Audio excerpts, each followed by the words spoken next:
हिन वण असांजी केॾियूं ॻाल्हियूं ॿुधियूं आहिनि। तूं छा थो सम्झ? जेकॾहिं हिन खे ज़बान ऐं ताक़त हुजे त बुग़्ज़ ई साड़ असां इंसाननि जी मीरास आहे। बाक़ी वण पखी नदियूं आसमान मतलब त इंसान खां हटी करे जेका मखलूक आहे अलाह साईं हिन खे साड़े हसद खां परे रखियो आहे।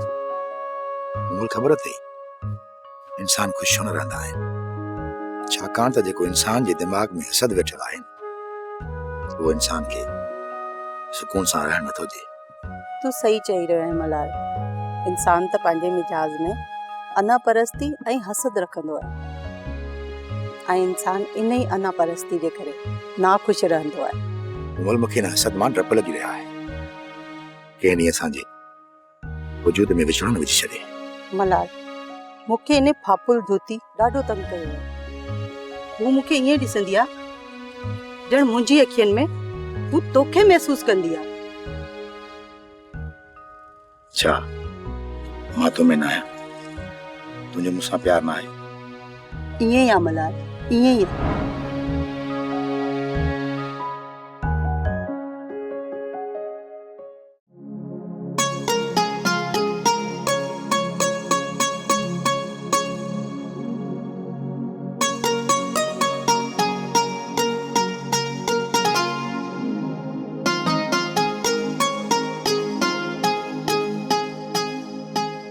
जुनी जेतिरा वॾा माण्हू हूंदा आहिनि उनजी चालाकियूं बि ओतिरियूं वॾियूं हूंदियूं।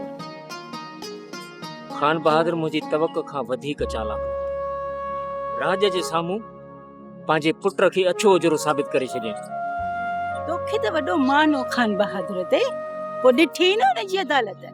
इन माण्हुनि जा उसूल ऐं कानून ग़रीब माण्हू खे फासण जे लाइ हूंदा। बस जुनी, मूं खान बहादुर खे दुनिया खां अलॻि सम्झो, पर सच चवंदा आहिनि त माण्हू खरण जी का मुंद कोन हूंदी आहे। तो हुनखे राज भाग जे अॻियां कूड़ो कयो, हुन जे पग में हथ विधा अथई। हाणे तूं डिॼी छा जे लाइ? पर तूं हाणे एहतियात कजांइ, हुन जा जेके चमचा आहिनि न किथे तोते गुझो वार न कनि।